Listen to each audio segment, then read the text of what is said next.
My name is Sheila Lamb, and I'm with the Virginia SBDC Network. For those of you that are not familiar with our organization, the Virginia Small Business Development Center is a partnership program with the U.S. Small Business Administration, George Mason University, and local host institutions throughout Virginia. With 27 locations across the Commonwealth, we provide training and technical assistance to small businesses in their local communities. Our one-on-one advising services are available at no charge. Today's webinar, Let's Talk About Cybersecurity Safety with Internet and Email Use, is presented by the Virginia SBDC Network. We are recording today's presentation and it will be posted on our website, virginiasbdc.org. Due to the large number of participants, everyone's microphone is muted. But if you have questions during the presentation, you can type those into the Q&A box and we will address them at the end of the session. We have also enabled the live transcript function, which you can show or hide via your own meeting controls. And now it is my pleasure to introduce our presenter for today's session, Quiana Gainey.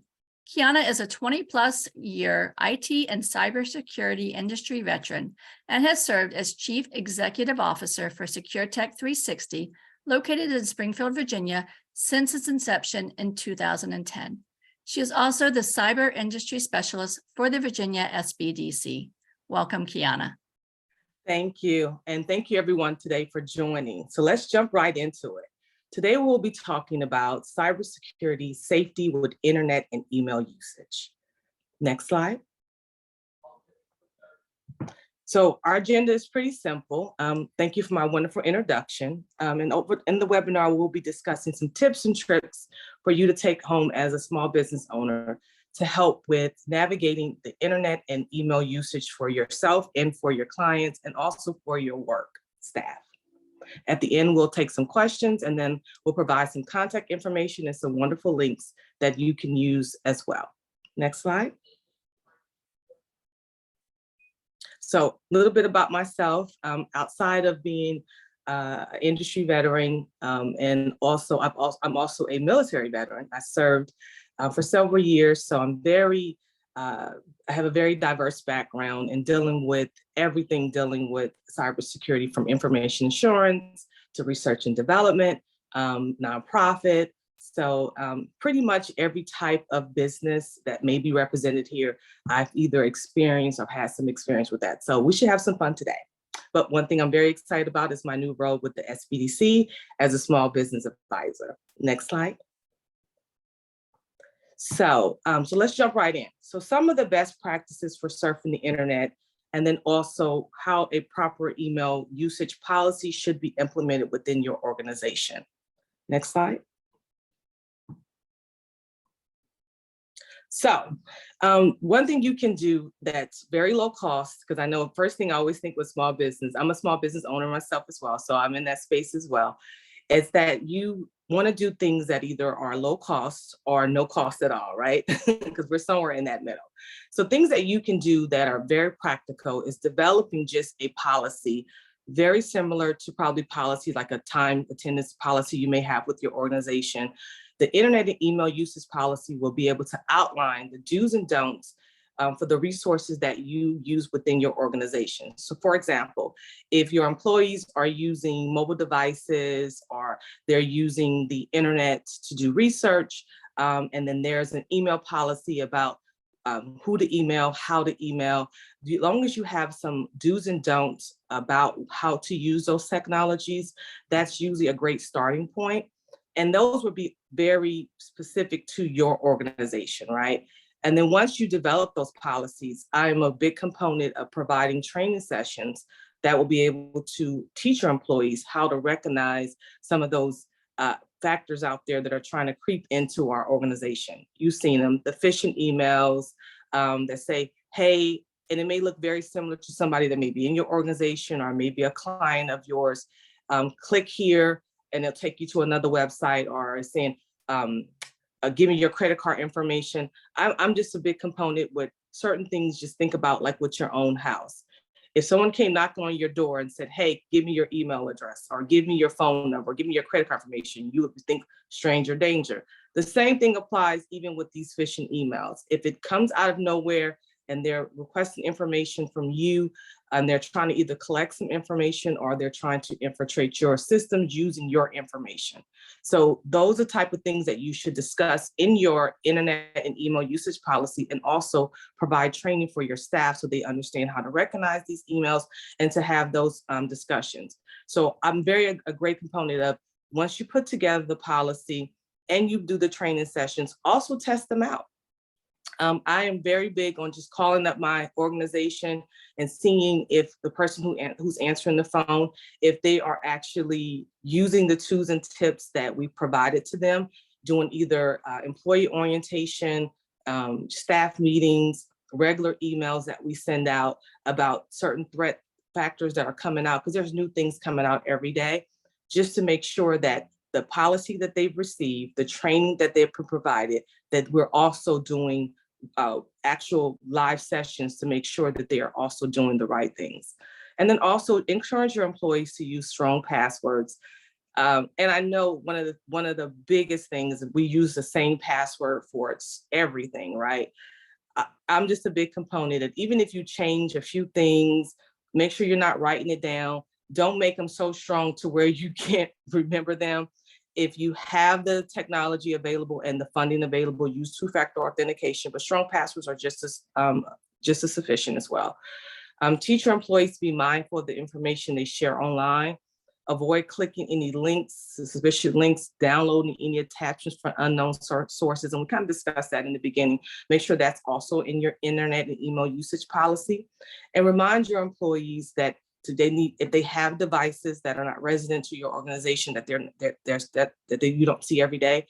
If you see the thing that says keep your software and security tools up to date, if they need some assistance and you have someone that's more IT, has more of a better IT background, or even have put together a policy where you're making sure that you're sending out reminders that they're updating that software and security tools to keep the latest version of the software or applications or any devices that you're using, because there are new things that are coming out constantly.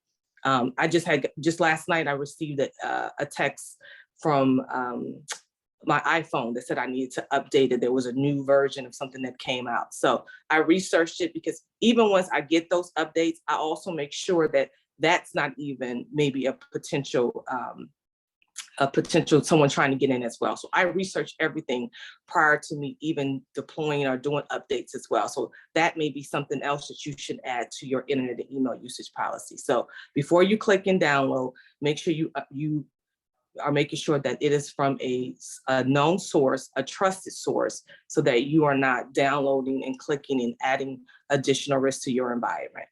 And then use real life examples and case studies to demonstrate the potential consequences of poor internet and email usage. Most people understand better in stories. There's things that are coming out every day on the web, on the news, that shows how hackers were able to penetrate systems, simple things that they were using, and you'll be surprised that a lot of the things that are happening in real time are things that could also be happening to you and your employees, and you need to just make sure you're staying on top of that. And regularly update and review those policies and training materials to make sure that you are reflecting the newest threats and best practices. So don't just create it one time and then it collects dust and you're not doing any training on it. You're not reviewing it at least, I would say, quarterly or at least on an annual basis, to make sure that your policies and your training materials also reflect new threats and best practices for your organization. If you can, use spam filters, use antivirus softwares, change passwords regularly. If you're using a session and you're not on that session anymore, log out. Don't keep open sessions. If you have your regular business account and then you have your personal account, keep those accounts separate if you can. And I know sometimes even with if you're a small business owner, that your laptop, you use some of your personal accounts and your business accounts as well. But if you can, separate them as well. And then when you are using public Wi-Fi, when you're on travel, or maybe you're at the local Starbucks and you're trying to jump on a Zoom call, if you decide to stay and work there for the day, make sure you're not doing anything that has sensitive data, because that is an open public Wi-Fi. Public meaning anyone can jump on. There are very sophisticated hackers that want to get to your information. So just be very mindful of what you're doing when you're using public Wi-Fi. And then also don't forget the physical security. If you're on travel, make sure, just like you see when you're walking through the airport and TSA say, make sure you keep your bag with you at all times. Make sure you keep your bags with you at all times. It's the same principles, even with your laptop, your mobile devices. Make sure that you're keeping them with you at all times. If you're not, locking them up, because if you leave it open and you have your emails open and you have other things and you're not logging out, then you're potentially allowing yourself to be potentially having some type of hacker or someone can get access to your system. And make sure all your patches are up to date. And then also, as we are using the internet and we're using social media to do a lot of our marketing and a lot of research as well, make sure that when you're posting information, make sure you're being very careful about what you post. That is something else that you can put into your internet and email usage policy. Make sure that it is very consistent what you're posting and you're not posting a lot of personal information, because again, hackers are very sophisticated. They will use information about yourself. I am a big, my friends always laugh at me because I will not, when I'm on vacation, I will not post a single picture about me being on vacation or my location or all of the fun times that I'm having. I will probably post it a week after the vacation, just to make sure that if anyone's watching my movement of what I'm doing, that I'm not posting things in real time. So just be very mindful that there are very sophisticated hackers and people that want to do harm to your organization. It may not be something that you think, oh, I have a very small business. Why would they want access to my information? If you're processing credit cards, they may want access to the credit cards. If you are a government contractor and you are supporting a larger organization or you're sub to that organization and not necessarily a prime, they may be trying to get into that organization and using the devices and your internet and your access to be able to access something else. So just be mindful of that even though it may not be necessarily what you have access to, it could be what your clients or how you're using certain things within your organization. Next slide. So again, I always say, regardless of where you land in your organization, cybersecurity is everyone's responsibility. Constantly reminding your staff to just have simple online safety practices so that you can avoid becoming the next victim of a cyber attack. So making sure that you are putting those policies in place, make sure that you are reviewing those cyber policies, make sure you are testing those cyber policies, and make sure that you're educating your workforce will help you improve your cybersecurity defense and also minimize your risk. Next slide.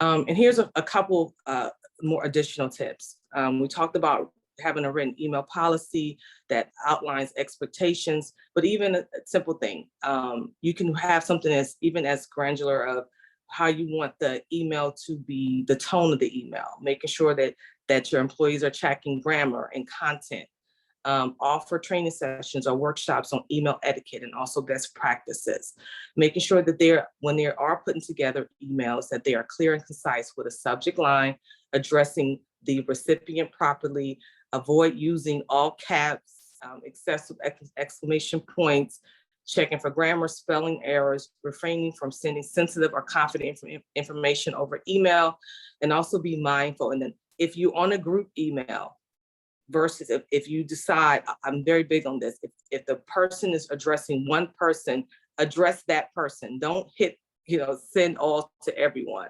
Encourage employees to proofread their emails before hitting send. Emphasize the importance of being professional, respectful, making sure that they're not sending confidential information over email, and making sure that they are sending some confidential email, that there's a policy in place and there's our best practices on how to do that as well. Next slide. So in conclusion, the biggest thing that you can do if you don't take anything else away from this this session today is educating your employees, educating yourself as a small business owner, making sure you understand what best practices are available for surfing the internet, and proper email usage is crucial for you maintaining a safe and secure work environment. Make sure you are doing the regular training sessions that we discussed. Make sure that you're putting together clear and concise policies, procedures, guidelines to make sure that you're implementing safety, some additional security measures like using firewalls and antivirus software, VPNs, which is a virtual private network. If you're going to be using public Wi-Fi, that may be something that you can use in addition to making sure that you're keeping yourself safe as well. Encourage your employees to stay, on top of things. Report any suspicious activity, emails to the appropriate authorities. By taking these steps, you can minimize the risk of cyber attacks and data breaches. These will be very crucial to you maintaining a very secure posture for you and your organization. And then making sure that just taking the steps today by coming on a webinar to get tips and tricks for your employees, documenting the information that you learned today, and maybe making that a part of your next discussion at your staff meeting, or adding these additional, maybe you say, I have a policy and procedure. Maybe it's time to, pull that policy and procedure out and make sure that you are adding some additional information in there that is in real time, because security technology is all a point in time. There are new threats, risks that are coming out every day, and agnostic to whatever technology that you're using, once you have it in your environment, make sure that you're staying on top. What are the best practices and how you can improve your cybersecurity posture for your organization will be very key. Next slide. So I put together a couple links and resources. There are some great resources for small business owners that are either low cost or no cost, which we like. We talked about that in the beginning. There are things that you can do, like scanning your environment to make sure that you have the latest patches or things on your devices, or if there are any additional risks or threats to your environment. These are different scanning tools that you can use to make sure that your environment is staying safe. There are wonderful websites about making sure you're doing the cyber hygiene practices. There are a lot of different tools for anyone that can afford small business cyber risk insurance that is also available. But if you do have some type of business insurance, there may be some clauses or some things there. So take the time now just to review your current insurance and see if there is some additional support, or even things that are already within your regular insurance. If not, then make sure you find someone that you can purchase some additional cyber risk insurance as well. And then there on our website for the SBDC, there's a wealth of information. There are links to additional training. If you have any questions, we have a help email that you can reach out to if there's something specific about your organization that we didn't cover today that we can assist you with as well. So any questions? I know I said a mouthful, I gave you a lot to think about, but I hope that it was enough that you can leave here with in a better position to help position your small business. Next slide. We do have a question. Okay. Go ahead and advance the slides. The question is, what is the best option when we do need to transmit docs with sensitive information when away from home? So if you have an option to use either a VPN, and then again, it will be very dependent on your organization's policies. And if you were the one that's creating those policies, you can look up some best practices on how to handle sensitive information. A rule of thumb is that if it's something that can potentially cause harm to either a client, customer, or even yourself, I always say that, like, for instance, if you're trying to send something over, if you don't have a VPN and you don't have any of the other fancy technologies, you can simply, if there's an option to password protect something, if there's an option to password protect an Excel document, and then maybe sending that password on another device, maybe on a mobile device versus using it on the email. So you will send it, and then call someone and say, hey, I'm going to email you this Excel document. I put a password on it. Here is the password. So long as you have two methods where you're not having the actual sensitive information, the password, and putting it on one email, use another method that you can be able to at least give yourself some type of buffer if someone is trying to penetrate or cause harm to your organization. Hey, do we have any other questions while we have her here live? I don't see anything popping up right now. I think it's pretty straightforward. And if I will put together a sample internet and email usage policy that I've seen. There were some best practices for some either clients in the past or even for my own organization. And we'll make sure that we can send that out when we send out the slides, because I think that will at least give you, a template to get started. And then you can plug in, because every organization will be different based on what their organization does. But there are some best practices or just some general verbiage that you can add that can at least get you started. So I'm just a big component that sometimes we think that we have to do the most sophisticated or spend the most money just to do basic cybersecurity. And it's a lot of things that you do in your everyday lives. It's just happening on the internet, or it's happening on a mobile device, but it's the same things that are happening every day in your life. You lock your car every day. You lock your house every day, right? You don't give keys to just anyone to your house. You don't give keys to anyone just to your car, right? And even though you may have people that you trust, maybe you'll give them access to something else versus giving them access to everything. You may have some additional things once you get into your house. You may have a safe deposit box where you keep that locked. You just wouldn't leave that on the kitchen sink, right? So it's the same type of principles that we do every day. Those are things that we can do for our organization when we're trying to develop cybersecurity policies, when we're starting to develop best practices. And the internet and the email is probably the biggest components that every small business owner or most businesses use. We use the internet for almost everything, right?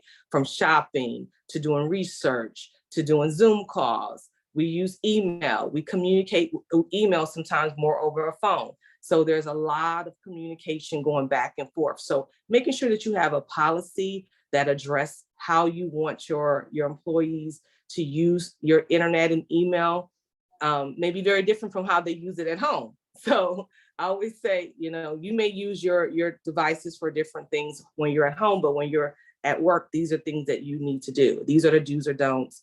These are some email etiquette, some things that we can use as best practices to make our organization secure and not to run the risk of us ending up on the news, right? Nobody wants that. So I always say prevention is better than anything. So these are just preventative methods that you can use in your everyday businesses to make sure that you're keeping yourself safe and your clients and your customers, because our customers and our clients, they trust us with their information.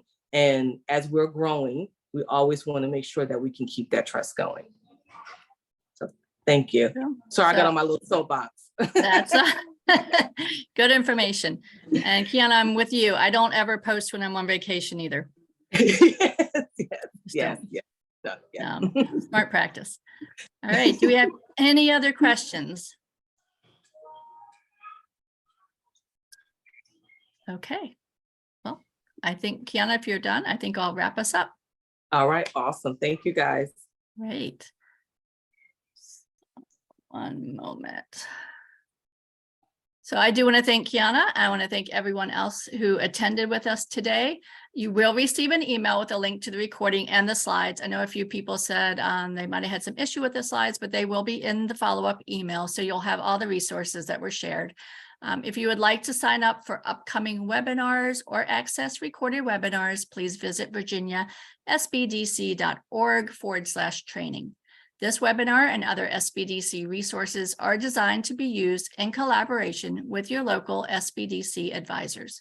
You can sign up for a free and confidential session by emailing help@virginiasbdc.org or via our website.